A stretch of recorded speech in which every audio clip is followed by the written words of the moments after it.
Yo guys, तो अब वापस आ गए हैं इस वीडियो के अंदर, जिसके अंदर हम बात करेंगे कि नारुतो और सास्के में से कौन सबसे ज़्यादा स्ट्रॉन्गेस्ट है, नारुतो या वो आदमी से डब आर्टिस्ट में सासुके ही बोलते हैं। Je m'appelle Sasuke Uchiwa. So guys, अगर हम इस सीरीज की स्टार्टिंग में जाएं, जब नारुतो और सास्के अभी मिले ही थे और टीम 7 के अंदर आए थे, तब ये ऑब्वियस सी बात है कि सास्के नारुतो से बहुत ज़्यादा स्ट्रॉन्गर था। इतना ज़्यादा स्ट्रॉन्गर कि नारुतो के हट्टे वक्के चक्के सब कुछ बचे था। ये सब चेंज कब हुआ? जब नारुतो को जिराया मिला। नारुतो को जिराया मिलने के पहले बहुत सारे ऐसे मूवमेंट्स आए जहाँ पे हमें लगा कि नारुतो ने सास्के को ओवरटेक कर लिया है, बट दैट वाज जस्ट ही। फिर उसके बाद सास्के ने अपना मोड भी दिखाई दिया नारुतो को कि वो ज़्यादा स्ट्रॉन्गेस्ट है, और हमें लगने लग गया कि इस कैरेक्टर का जो मेन हीरो है वो सास्के हो सकता है। और फिर जो नारुतो ने हमें ग्रोथ दिखाई जिरायन के मिलने के बाद, वो बहुत अच्छी थी। देन सास्के को आपको पता ही है अब स्टोरी में क्या हुआ था। सास्के जाता है ओरोचिमारू से ट्रेनिंग लेने, दिन में सानी कोई बात नहीं, कोई बात नहीं, होता है, उसे भी तो स्ट्रॉन्ग बनना है। तेरे को सानी मिल गया तो सास्के को नहीं मिलना चाहिए था क्या? अब आते हैं नारुतो शिपुडेन के अंदर। नारुतो शिपुडेन के अंदर सीन ये था कि सास्के क्लियरली बहुत ज़्यादा स्ट्रॉन्गर था नारुतो से।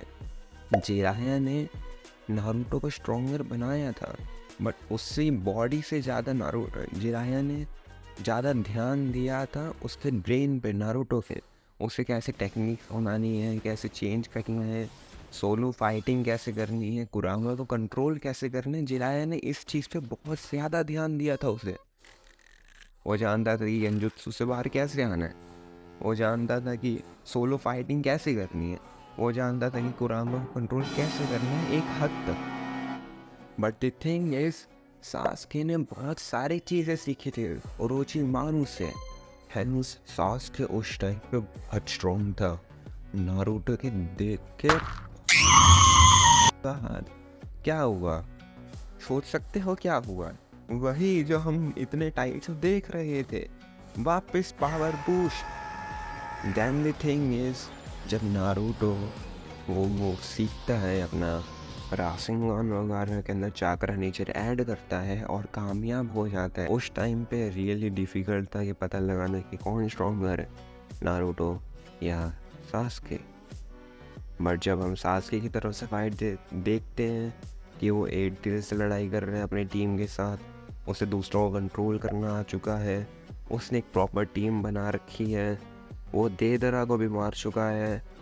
हमें ये पता चलता है कि सास्के के पास दिमाग भी है, जिससे वो बहुत ज़्यादा क्रिटिकल कंडीशन से बाहर आ सकता है। तो इस टाइम पे भी सास्के नारुतो से ज़्यादा स्ट्रॉन्गर है। हाँ यार, अब यही चलता रहेगा, राइवल्स में यही होता है, तो मेरे को बताइए। तो सीधा एंड में जाते हैं और वीडियो को लंबा ना करते हुए बस कंक्लूजन देते हैं। तो 3 2 1, हाँ ठीक है, तो ये है इसका आंसर। अच्छा, समझ में नहीं आया?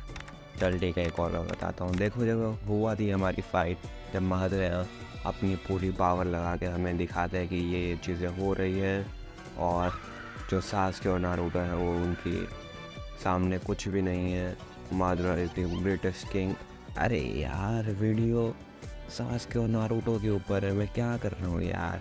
चलो ठीक है। अब एकदम एंड में आते हैं, जब नारुतो और सास्के आपस में लड़ने आते हैं, और उसके अंदर हमें दिखाया जाता है कि मैच हो चुका है ड्रॉ, है ना, ड्रॉ हो गया ना। तो उसके अंदर सीन ये था कि नारुतो बहुत चाकरा अपने यूज़ कर चुका था उस टाइम पे, और उसके मुकाबले बहुत कम चाकरा बची थी नारुतो के पास, और अगर उससे भी कम होती तो भाई नारुतो क्या ही करता था। प्लस सास्के ने अपने मुंह से ही खुद बोला था कि नारुतो, तुम अगर डिफेंस ही करते रहे तब मुझे कभी नहीं मार पाओगे। तो कंक्लूजन ये निकाल सकते हैं कि Naruto is stronger than Sasuke. But जो सास्के हैं वो बहुत ब्रूटल है नारुतो के मुकाबले। तो अगर नारुतो को किसी से लड़ाई करनी है ना, तो वो अपना टॉक नो जुत्सु चलाता है कि भाई भाई तू भाई बुरा क्यों है भाई, तू भी अच्छा है भाई, तूने कुछ गलत नहीं किया भाई। नारुतो ऐसी हरकतें करता है, जबकि सास्के जाएगा तलवार निकालेगा और खाद के पहाड़ में जा। तो इस हिसाब से अगर नारुतो किसी सुपर डुपर विलन से लड़ रहा है तो वो सास्के के मुकाबले ज़्यादा स्ट्रॉन्गर होगा। और अगर वो किसी ऐसे ही चुल्लू उल्लू से लड़ रहे हैं और तो उस टाइम पे तो नारुतो अपना टॉप में ही मारेगा और क्या। एंड अब मैं क्या ही बोलूँ, तुम सब समझ ही गए।